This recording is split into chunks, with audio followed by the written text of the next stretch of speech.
여러분들이 한 해 동안 기도했던 그 기도 제목의 응답을 많이 받으셨을 거라고 생각합니다. 자, 여러분들이 2024년을 시작하기 전에 적어주셨던 그 기도 제목들을 보면서 야, 응답받은 내용이 이렇게 많구나. 거기에 대해서 적절하게 반응하시는 분들도 계셨고 또 기도 제목이 이루어졌나 하며 또 의아해 하시는 분들도 계셨고요. 기도 응답을 받은 후에 우리의 반응은 한 세 가지로 볼 수 있겠습니다. 첫 번째는 의아할 수 있죠. 이것이 정말 내가 기도했더니 응답받은 내용인가 의아해할 수도 있고요. 또 잘못된 방향이지만 의심할 수 있어요. 이게 과연 하나님께서 주신 기도 응답인가? 물론 그러면 안 되겠지만 의심할 수 있는 상황도 충분히 있을 수 있고요. 가장 우리가 기도 응답을 받고 취해야 될 자세는 감사해야 한다는 것. 여러분 감사하십니까? 모든 것이 은혜라고 생각할 때 감사할 수 있는 그 기도 응답 하나하나 촘촘히 모든 것이 다 은혜로 주어졌다는 것을 믿을 때 우리에겐 감사가 표출될 수 있다는 것이죠. 사실 사도행전 12장은 굉장히 어두운 본문입니다. 11장까지 교회의 정말 그 초대교회의 부흥과 안디교회의 시작 이런 것들을 막 11장까지 다루다가 12장에서는 갑자기 그 예루살렘 교회의 어마어마한 박해로 12장이 시작이 됩니다. 그리고 초대교회 대표 지도자 야고보의 갑작스러운 순교로 사도행전 12장을 시작합니다. 12장 1절부터 2절 보니까 그때 헤롯 왕이 손을 들어 교회 중에서 몇 사람을 해하려 하여 요한의 형제 야고보를 칼로 죽이니. 이제는 실질적인 기독교 박해, 사륙이 시작된 장이 바로 12장이라고 할 수 있어요. 그 전까지 너무나 놀라운 하나님의 역사심이 11장까지 나타났고요. 그것이 정말 예루살렘과 유대와 사마리아와 땅끝까지 복음이 전파되는, 특별히 안디옥이라는 동네에 복음이 전파되어서 그곳에 선교 본부가 생기는 놀라운 역사가 진행되고 있다가 여기 12장에서 갑자기 다크해지는. 그러니까 참 여러분들이 이러한 장면들을 볼 때 이렇게 생각하시면 돼요. 하나님의 역사와 사단의 공격은 병행되는 거예요. 그러니까 우리가 가장 영적으로 충만하고 가장 영적으로 깨어 있을 때 사단이 여러분들을 제일 많이 공격할 수 있다는 것. 그런데 영적으로 정말 깨어 있고 무장되어 있다면 그것에 넘어지지 않을 수 있는 것이고요. 만약에 그것이 단순히 우리의 표면적인 정말 영적인 것이 아니라 그냥 표면적인 어떤 우리의 자세였다면 반드시 사단의 공격에 무너질 수밖에 없다는 것이죠. 2024년 여러분 얼마나 영적으로 무장하셨습니까? 적어도 기도와 말씀으로 무장하신 분들은 오늘 예배 가운데서도 승리하실 줄 믿습니다. 그 믿음으로 여러분들 여기까지 오셨다라는 거예요. 제가 지금 우리 박정 간사가 전혀 생각하지 못했던 지금까지 지내온 것, 주의 크신 은혜. 제가 저희 교회 본당에서 울려 퍼질 거라고 정말 상상도 못했어요. 정말 이게 정말 우리 권사님 장로님들이 좋아하신 찬양인데 특별히 저는 이 찬양 들으면서 저희 고향 교회가 생각이 나면서 권사님들 장로님들이 이 찬양 부르실 때 다 우시는 그 장면이 제가 연상이 되면서 저한테도 참 큰 은혜가 됐는데 그럼 따라 보겠습니다. 지금까지 지내온 것 주님의 크신 은혜입니다. 믿으십니까? 이것을 좀 크게 우리가 선포했으면 좋겠어요. 다시 한번 지금까지 지내온 것 주님의 크신 은혜입니다. 할렐루야. 우리가 이런 믿음으로 내년에도 살아가길 소망합니다. 그래서 12장은 다크한 페이지지만 이 다크한 페이지 속에서도 이 다크한 내용 가운데서도 기도하는 성도들이 있었다. 야고보의 순교뿐만이 아니라 이 다음의 내용은 베드로의 투옥입니다. 야고보를 잡아다가 이제 예루살렘에서 핍박이 일어났고 순교를 시켰고 그 다음 타겟은 베드로였어요. 근데 절기 유교절이었기 때문에 베드로는 처형하지 못하고 감옥에 잡아놓은 상태에서 성도들은 기도하기 시작했다는 것이죠. 이때 당시 초대교회로 상징되는 마가의 다락방에서 성도들은 기도하기 시작했습니다. 그러나 이 기도는 두려움으로 시작했다는 것. 박해로 인해서 시작했다는 것. 그러니까 좋은 상황에서 시작한 기도가 아니라 언제 끌려가서 죽을지 모르는 그 두려움과 공포에 휩싸인 상황에서 시작된 기도였기 때문에 그렇게 긍정적이지만은 않았다라는 거예요. 초대교회 예루살렘 교회의 그 마가의 다락방의 상징이 무엇입니까? 바로 성령 강림이라는 것이죠. 그들이 예수님이 승천하시고 이렇다 할 방향을 놓치고 목적을 상실했을 때 그들은 함께 모여 120명이라는 성도가 함께 모여 기도했을 때 호련히 그곳에 성령이 임하셔서 놀라운 성령의 역사가 일어났다는 것, 사도행전 2장을 통해서 우리는 볼 수 있습니다. 그다음 12장의 기도는 오순절 성령 강림과는 대조되는 기도였다는 것이죠. 두려움, 공포, 그리고 박해로 인한 무서움이 공존하는 곳에서 그들은 기도했다는 거예요. 기도의 시작부터가 어두웠지만 여기 한 사람, 반전을 이끈 여인이 아닌 소녀가 있습니다. 로데라는 여자아이입니다. 이 여자아이가 이 기도회, 말 그대로 마가의 다락방에 있었던 그 어두운 기도회를 완전히 역전시키는 역전의 인물로 등장이 됩니다. 여러분들 삶 가운데서 그렇게 밝지만은 않은 공간들이 있을 거예요. 밝지만은 않은 상황들이 있을 거예요. 환경들이 있을 거예요. 여러분들은 얼마나 그것을 역전시키며 살아가십니까? 저는 여러분들 한 사람 한 사람이 다 반전의 인물이 되길 소망합니다. 우리는 그냥 흘러가는 대로 살아가는 인생이 아니라 사람들과 같이 휩싸여서 그냥 살아가는, 언론에 휩싸이고 미디어에 휩싸여서 살아가는 사람들이 아니라 하나님의 역전의 드라마의 주인공이 되어야 한다는 것이죠. 오늘 적어도 이 이름이 소개되어진다는 건 굉장히 성경에서는 값진 일이고 귀한 일입니다. 이 로데라는 여자아이는 성인 어른도 아니었고요, 특별히 유명 인사도 아니었지만 성경에서는 이름을 고스란히 전달해주고 있습니다. 이 여자가 한 일은 실로 놀라웠다라는 것이죠. 본문의 내용은 이렇습니다. 로데라는 소녀는 지금 감옥에 투옥되어 있는 베드로가 천사로부터 도움을 받고 그 감옥에서 빠져나오게 됩니다. 놀라운 일이죠. 근데 그 감옥에서 빠져나온 베드로가 마가의 다락방에 문을 두드리고 있어요. 근데 그 문을 두드리고 베드로가 왔다라고 소리치며 얘기한 그 음성만을 듣고 베드로가 왔다라는 것을 직감하고 확신하고 사람들에게 알렸지만 정작 마가의 다락방에서 기도하는 사람들은 믿지 않았다라는 참 안타까운 이야기를 우리에게 전달하고 있어요. 그러나 이 이야기가 안타까운 이야기로만 끝나는 것이 아니라 로데라는 여자아이가 드러나고 있다는 것이죠. 로데라는 여자아이가 칭송받을 무언가를 했다라는 것을 우리에게 강조하고 있다는 것이죠. 그러면 왜 우리가 본문을 보면서 느낄 수 있는 것은 왜 마가의 다락방에서 모여 기도하는 사람들은 베드로가 왔다라는 것을 의심하였는가? 그들이 열심으로 기도하여서 베드로가 왔다라는 것을 의심하고 믿지 않았는가? 이유는 야고보의 순교로 인해서, 야고보의 갑작스러운 죽음으로 인해서 베드로의 석방 자체를 기대하지 않았다라는 거예요. 이것은 참 큰 문제가 될 수 있습니다. 우리는 기도하면서 기대하지 않는다라는 거예요. 이것은 너무나 큰 고질적인 문제가 될 수 있습니다. 적어도 기도를 한다는 것은 우리가 기대를 한다라는 거예요. 누구를? 하나님을. 여러분 하나님을 기대하십니까? 하나님을 기대하세요? 그럼 우리의 기도가 바뀌어질 거예요.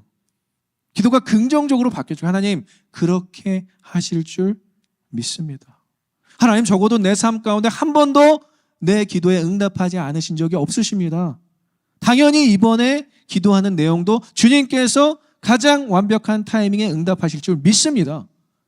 이게 우리의 기도가 돼야 되는데 이 간절함이 없고 이 확신이 없으니까 기도 응답을 받아도 의심하는 상황이 발생한다는 것이죠. 그래서 마가의 다락방에 그 많은 성도들이 모였지만 확신을 가진 사람은 로데라는 여자아이밖에 없었다는 거예요. 두 번째 이유는 성경학자들의 해석인데 베드로가 만약에 진짜 석방돼서 찾아왔다고 해도 지금 누구에게 위험 요소가 됩니까? 마가의 다락방에 있는 성도들에게 위험 요소가 돼요. 왜냐하면 베드로를 찾으러 이제 군인들이 출동을 할 거기 때문에 그렇습니다. 모든 군인들이 베드로를 찾으려고 다 샅샅이 조사를 하다가 검문을 하게요. 몇 사람은 또 끌려가서 고문을 당할 수 있다는 것이. 만약에 베드로가 무단으로 탈옥했을 시 이 마가의 다락방에 있는 사람들은 공범자가 될 수 있다. 그러니까 의심도 우리의 기도의 확신의 방해 요소가 되지만 이러한 현실적인 상황도 우리의 기도의 확신의 방해 요소가 된다는 거예요. 정말 기도 응답을 받길 원하지만 막상 이루어지면 어떡하지? 거기까지 가는 거예요. 거기까지 생각을 안 해도 되는데 막상 기도 응답을 받고 거기까지 가면 어떡하지? 생각을 초월해 버리는 거예요. 하지 않아도 되는 염려와 걱정, 근심을 끌어당긴다라는 거예요. 내일 일을 염려하지 말라는 일이 내일 일을 끌어당긴다라는 원어에서 파생된 말입니다. 그러니까 내일 일 염려하고 걱정, 근심한다는 건 내일 일을 끌어당긴다라는 건데 지금 베드로의 찾아옴을 걱정하는 무리들도 있었다라는 것이죠. 그러니까 베드로가 찾아오는 놀라운 기도 응답을 받고도 가장 완벽하게 반응한 사람은 이 로데라는 여자아이밖에 없었다라는 것. 오늘 본문은 그 얘기를 해주고 있는 것입니다. 여러분 2024년에 하나님께서 여러분들의 기도의 응답에 적절하게 응답하셨을 줄 믿습니다.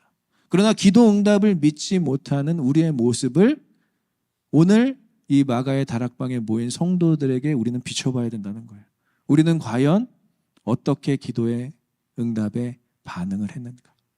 그럼 이 로데라는 여자아이가 얼마나 그 기도 응답에 대해서 적절하게 반응했는지 한 예가 되고 있다면, 아주 적절한 예가 되고 있다면 우리가 이 여자아이의 영적인 비밀을 발견해야 되지 않겠습니까? 오늘은 그 세 가지를 한번 같이 알아보겠습니다. 그럼 기도 응답을 받고 그 기도 응답 가운데서 우리는 어떻게 반응해야 되는가? 첫 번째 따라오겠습니다. 기도 응답을 확신하고 기다리자. 본문 13절에 베드로가 대문을 두드린데 로데라 하는 여자아이가 영접하러 나왔다가. 이 로데라는 여자아이는 딱히 소개는 되어 있지 않지만 지금 마가의 집에서 일하는 하녀라고 우리가 추정할 수 있습니다. 이 로데라는 그 이름 자체가 여러분 헬라어로 장미라는 뜻이에요. 근데 헬라어 이름이 지금 붙여져 있다는 것은 이방인일 가능성이 커요. 토종 유대인이 아니라 이방인이었는데 예수를 믿은 여자아이라고 이름에서 소개되어지고 있는 것입니다. 장미라는 이름의 긍정적인 사용 정말 많죠. 뭐 백만송이 장미, 제가 좋아하는 찬송가 저 장미꽃 위에 이슬, 뭐 이런 긍정적인 표현들이 많지만 때로는 부정적으로 사용될 수도 있어요. 여러분들 아실지 모르겠지만 뭐 배반의 장미라는 노래도 있고 저희 누님이 철없을 때 가담했던 그 조직의 이름 흑장미파, 뭐 백장미파, 이런 장미가 잘못되게 쓰여지는, 부정적으로 쓰여지는 그러한 요소도 있지만 요즘에 또 그리고 또 유명한 가수 누구 있죠? 로제, 아파트. 그 로제라는 이름도 사실 장미라는 이름이에요. 그러니까 이러한 긍정적인 이름을 성경에서 탁 표출해내는 건 이 여자에게 뭐가 있었다라는 것이죠. 성경에서 이름이 등장한다는 것은 굉장히 눈여겨봐야 되는 요소인데 오늘 이 여자아이는 무언가를 하고 있다는 거예요. 이 짧은 본문에서 13절에서 뭐를 하고 있었느냐? 좋은 표현일지 모르겠지만 기도 중에, 지금 기도하고 있는 중에 문소리가 나니까 달려 나갔다라는 거예요. 즉각 반응했다라는 거예요. 자신의 기도 응답에 즉각 반응한 여자아이의 반응을 볼 수 있습니다. 그렇다면 무엇이죠? 기도 중에 확신했다라는 거예요. 기도하면서도 during the prayer time 확신했다라는 거예요. 뭐를? 베드로가 올 거라는 것을. 우리의 기도가 이렇게 되기를 소망합니다. 기도 중에 확신하는 거예요. 기도하고 나서 확신하고 기도하기 전에 확신하는 게 아니라 기도하는 그 시간에 여러분들이 기도 응답 받는 것을 확신한다면 이렇게 바로 반응할 수 있다는 거예요. 왜 우리가 이것을 확인할 수 있나요? 13절에 분명한 목적어가 나옵니다. 영접하러 나갔다라는 거예요. 누구를? 베드로를. 마가의 다락방에 일하는 하녀이기 때문에 베드로를 영접하는 것이 당연한 우리 로데의 직무였어요. 그 여자아이가 하는 일이 영접이었어요. 그 목적어를 강조하면서 이 여자아이는 베드로의 문소리를 듣자마자, 아직 음성은 듣지 않았습니다. 문소리를 듣자마자 영접하러 나갔다. 누구를? 베드로를. 그러니까 이 여자아이는 기도 중에 기도 응답을 확신했다라는 거예요. 저도 참 이렇게까지 되기를 소망해요. 기도하고 있는 중에 기도 응답을 확신하는 거. 여러분, 기도 중에 기도 응답을 확신하기를 소망하십니까? 기도 중에 기도 응답을 확신하기를 소망하신다면 깊은 임재 가운데 들어가시면 돼요. 하나님을 깊이 만나고 있는 집중하는 기도. 근데 그 집중하는 가운데서도 응답이 딱 들려지니까 바로 반응해버리는 이 여자아이는 실로 기도 응답에 대한 확신이 있었더라는 거예요. 베드로는 반드시 돌아온다. 베드로는 반드시 돌아온다. 기도가 훈련인 것처럼, 여러분, 기도가 훈련이라고 우리가 많이 얘기하잖아요. 기도는 훈련이다. 근데 응답받는 것도 훈련입니다. 응답받는 것도 준비되어 있어야 된다는 거예요. 보통 우리가 이렇게 기도회 때 기도하시는 분들 보면 막 열심히 기도는 해요. 근데 이제 하나님께서 뭐라고 좀 말씀하시려고 할 때 자리를 박차고 떠나시는 분들이 있어요. 좀 안타까워요. 조금만 더 깊게 들어가면 하나님의 응답까지도 받을 수 있는데, 여러분들이 정말 해결되지 않는 기도 제목으로 이 자리에 와서 기도를 할 때, 예배당에 앉아서 기도를 할 때 조금만 더 해서 확신까지 얻어가는, 아니 응답까지 얻어가는 기도의 사람이 되시기를 소망하고 축원합니다. 그것이 우리가 오늘 로데한테 배울 수 있는 첫 번째 영적인 교훈이라는 거예요. 왜? 하나님께서는 우리가 기도하시기도 전에 우리의 필요를 아시기 때문에 그렇습니다. 기도하는 중에 우리가 필요한 것은 응답 받을 거라는 확신이라는 것이죠. 마가복음 11장 24절 함께 읽어보도록 하겠습니다. 시작. 그러므로 내가 너희에게 말하노니 무엇이든지 기도하고 구하는 것은 받은 줄로 믿으라. 그리하면 너에게 그대로 되리라. 믿으십니까? 기도하고 구하는 것은 받은 줄로 믿으라. 여러분, 이에서 기도가 참 우리에게는 영적 권리인 거예요. 자녀들의 권한인 거예요. 영적인 선물인 거예요. 기도할 때 하나님 응답하시는 거예요. 여러분들이 기도할 때 하나님 응답하실 줄 믿습니다. 기도하는 자녀들을 하나님께서 집중하신다라는 거예요. 그냥 내버려 두지 않는다는 거예요. 외면하지 않는다라는 거예요. 내 자녀가 기도하고 있구나 하면서 하나님께서 집중하시는 시간이 우리가 기도하는 시간이라는 거예요. 그러면 기도만 할 뿐만 아니라 응답받는 마음의 준비가 되어 있어야 된다는 것이, 왜? 그 기도 응답에 반응하기 위해서. 여러분, 가장 불행한 신앙생활이 뭔지 아십니까? 응답받을 확신이 없기 때문에 기도조차 하지 않는 것. 응답 못 받을 거야. 그거 기도해서 뭐해. 그리고 제일 당황스러운 거는 기도 부탁은 하는데 본인이 기도하지 않는 거예요. 목사님이 기도해 주시면서 본인은 기도 안. 그런 성도들 축복합니다. 그러나 하나님께서 여러분 기도하실 때 집중하신다는 거예요. 기도하실 때 응답을 주시려고 하나님께서 준비하고 계신다는 거예요. 구하라, 찾으라, 두드려라. 우리에게 구하라고 말씀하셨고, 찾으라고 말씀하셨고, 두드려라 말씀하셨고, 종합해서 이 세 가지는 기도해라. 내가 너에게 줄게, 기도해라. 세 가지로 나눠볼게요. 할 수 있는 건 다 해보고 기도를 안 하는 경우는 미안하지만 그건 불신입니다. 그것은 신앙이 없는 거예요. 막 본인이 할 수 있는 거 다 해보고 제일 중요한 거 기도하지 않는다는 거. 해야 하는 것은 안 하고 우리가 해야 될 일들이 있잖아요. 하나님께서 맡기신 일들, 가정을 돌보고 자녀들을 양육하고 또 직장 생활을 열심으로 감당하고 또 교회 생활을, 예배 생활을 열심히 하고, 근데 이런 해야 되는 것들을 안 하고 정말 그냥 기도만 하는 것, 이것은 여러분 맹신일 수가 있습니다. 이것에 대해서 밸런스가 필요한데, 할 수 있는 것도 다 해보고 기도도 하는 것, 거기서 우리에게 확신이 올 수 있다는 것이죠. 하나님께서는 여러분들에게 항상 확신을 주시기를 원하세요. 그렇다면 우리가 할 수 있는 일들도 하고 기도도 해야 된다는 것. 오늘 제가 로데라는 여자아이에게 집중하는 것은, 이 여자는 지금 영접하는 자신의 직무를 잊지 않았어요. 베드로의 문소리가 들리자 영접하는 직무도 잃지 않았고 또 기도 응답 받은 것을 확신하며 문 밖으로 나아가고 있다는 것이죠.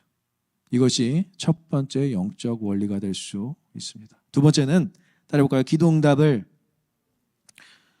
좀 더 크게, 기도 응답을 온전히 기뻐하자. 자, 14절 보겠습니다. 베드로의 음성인 줄 알고 기뻐하여 문을 미처 열지 못하고 달려 들어가 말하되 베드로가 대문 밖에 섰더라 하니.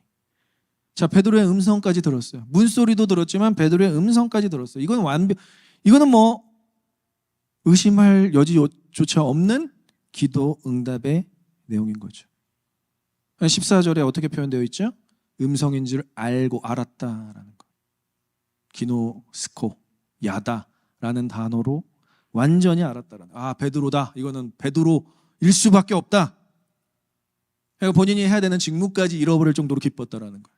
직무를 감당하고 있었지만 직무를 또 감당하지 못할 정도로 기뻤다라는 거예요. 왜? 기도 응답이 이루어졌으니까. 그러니까 문을 여는 것조차 잊어버렸다라는 거예요. 베드로가 지금 빨리 들어와야 되는데 자신의 본분조차 잊을 정도로 뭐 했다? 기뻐했다라는 거예요. 여기서 우리가 봐야 되는 동사, 주목해서 봐야 되는 동사는 기뻐했다라는 거예요. 여러분 기도 응답에 기뻐하십니까? 여러분 기도 응답에 기뻐하세요?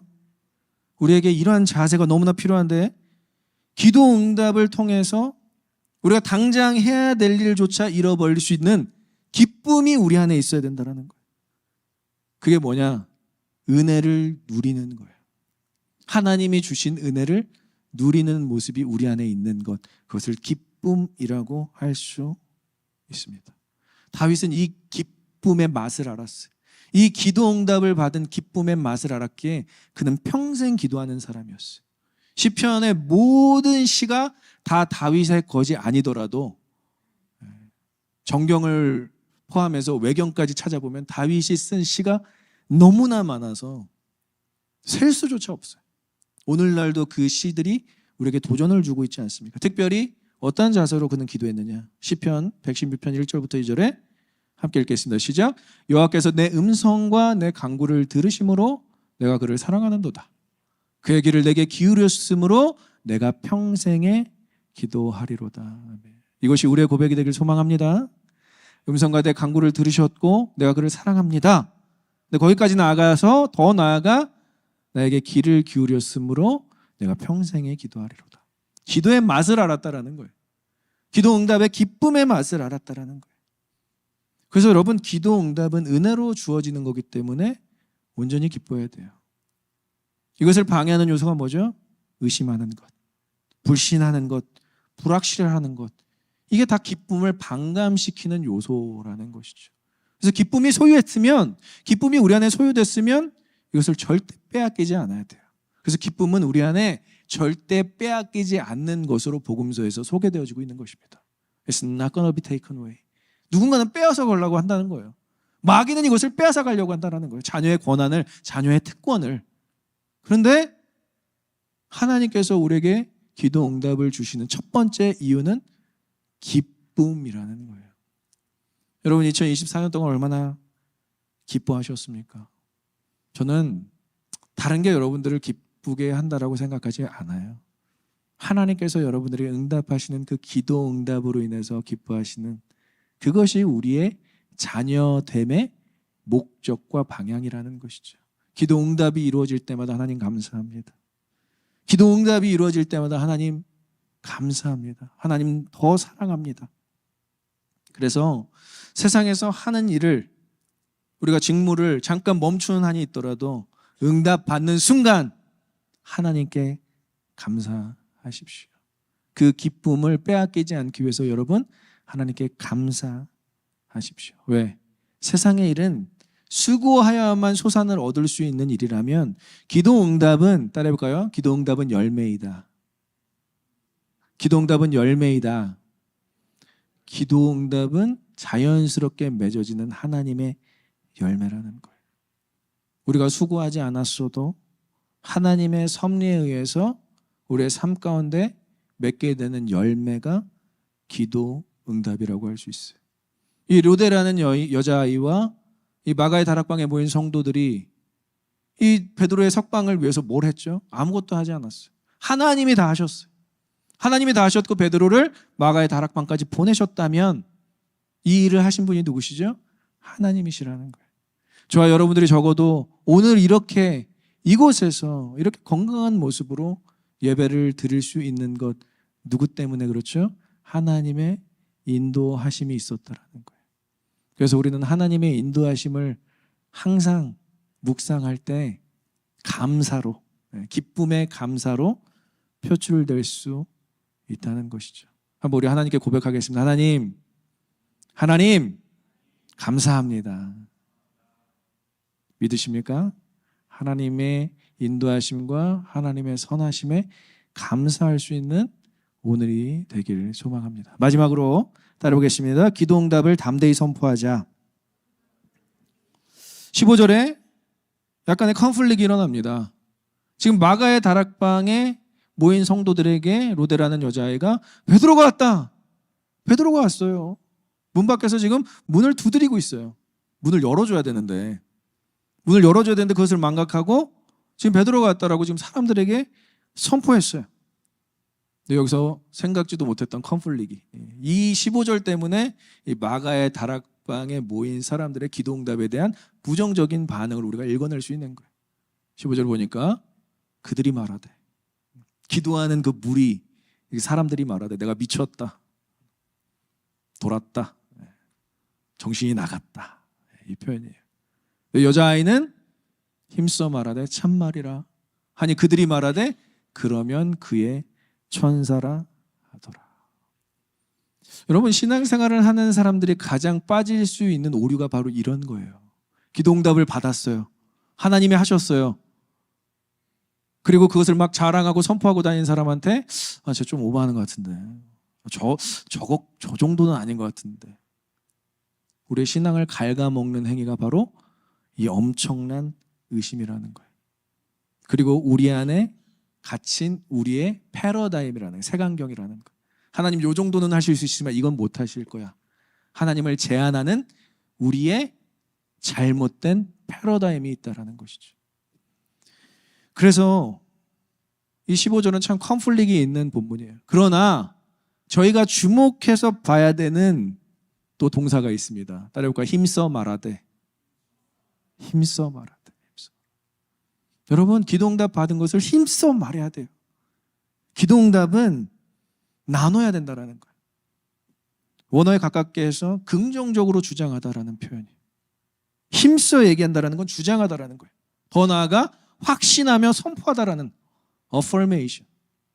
이것은 그냥 하는 얘기가 아니라 진짜 근거가 있는 이야기. 그런데 지금 로데라는 여자아이가 베드로를, 실물을 봤나요? 문 밖에 서 있는 베드로를 봤나요? 못 봤다라는 거예요. 그러나 그녀는 확신할 수 있었다. 베드로가 왔다라는 거예요. 근데 너무나 놀랍게도 응답에 대한 반응은 차갑습니다. 미쳤다. 그거는 베드로가 아니라 그의 천사다. 그러나 아랑곳하지 않고 믿지 않고 의심하는 무리들에게 더욱더 힘써 담대하게 선포하는. 여러분, 이 15절이 원어로 보면 꽤 깁니다. 한 번에 끝난 내용이 아니에요. 무리들은 계속 미쳤다라고 얘기를 하고 소녀는 계속 기도응답이 이루어졌다. 우리가 기도했더니 하나님께서 들으셨다라는 것을 계속해서 얘기하는 장면이 꽤 깁니다. 근데 이거 영어 성경으로 찾아보니까 무리들은 뭐라고 얘기하냐? Keep insisting. 자기들의 한계 안에서 주장하다라는 표현이에요. 자기들의 입장 안에서 서 있다라는 거. insist. 내가 살아보면서 경험한 건데 그런 일은 일어나지 않아. 내가 살면서 느낀 건데 그런 일들은 하나님께서 하시지 않아. 이게 insist. 한계가 있는, 우리의 생각과 사고에 제한된 주장이라는 거예요. 그러나 로데라는 여자아이는 keep proclaiming. 복음을 전할 때 가장 필요한 게 뭔지 아십니까? 선포해버리는 거예요. 주는 그리스도이셔 살아계신 하나님의 아들이십니다라는 것도 선포해. 주 예수를 믿으라, 그리하면 너와 내 집이 구원을 받으리라도 선포해. 그럼 우리가 기도를 선포할 뿐만이 아니라 기도 응답도 선포해야 될 줄 믿습니다. 기도 응답을 선포한 대로 여러분들 삶 가운데서 이루어질 수 있다는 거예요. 기도 응답에 대한 선포는 하나님이 하나님 되심을 드러내는 것, 나타내는 것. 여러분, 우리는 일반적인 상황과 환경을 믿는, 현실적인 상황과 환경을 믿는 사람이 아니라 초월적이고 초자연적인 하나님을 믿는 성도들이라는 것이죠. 그런 의미에서 저와 여러분들이 기도 응답을 나눌 때 놀라운 일들이 벌어진다라는 거예요. 기도 응답을 나눌 때, 기도 제목을 나눌 때보다 더 큰 기쁨이 퍼져나갈 수 있다는 거예요. 그리고 누군가는 그 기도 응답을 듣고 하나님을 믿게 되는 놀라운 역사가 있을 수 있다는 거예요. 여러분, 기도 응답을 선포하시길 소망하십니까? 기도 응답을 선포하시길 소망하십니까? 오늘부터라도 시작하세요. 하나님께서 여러분들에게 어떠한 일을 행하셨는지, 나만 꽁꽁 이건 시크릿이야, 그 누구한테도 얘기하지 않아, 그리고 이건 아무런 유익이 없다라는 거예요. 기도 응답은 나눠야 돼요. 기도 응답을 나눌 때 이 기도 응답이 개인의 열매에서 공동체의 열매로 확장되는 거예요. 제가 우리 아이들을 보면서 매주 느끼는 건 공동체의 확장성이에요. 공동체의 열매가 있다면, 개인의 열매가 있다면 반드시 공동체의 열매로 확장돼야 된다. 가정도 마찬가지예요. 가정도 개인이 아니라 이제는 나의 기도 제목의 응답이 나의 남편의 기도 제목의 응답이 될 수 있고, 나의 아내의 기도 제목의 응답이 될 수 있다는 거예요. 그래서 가장 좋은 전도 방법이 있다면 여러분, 다른 건 나누지 마시고, 그렇게 조직 신학 좋아하시는 분들 있잖아요. 조직 신학 1권, 2권, 3권, 4권에서 막 딱딱딱딱 정의해서 기독교 강요 이런 것들, 소요리 문답 이런 것들 강의하시면서 전도된 것은 한 번도 없습니다. 기도 응답에 대한 간증이 누군가를 살릴 수 있고 누군가를 예수 믿게 할 수 있다는 것.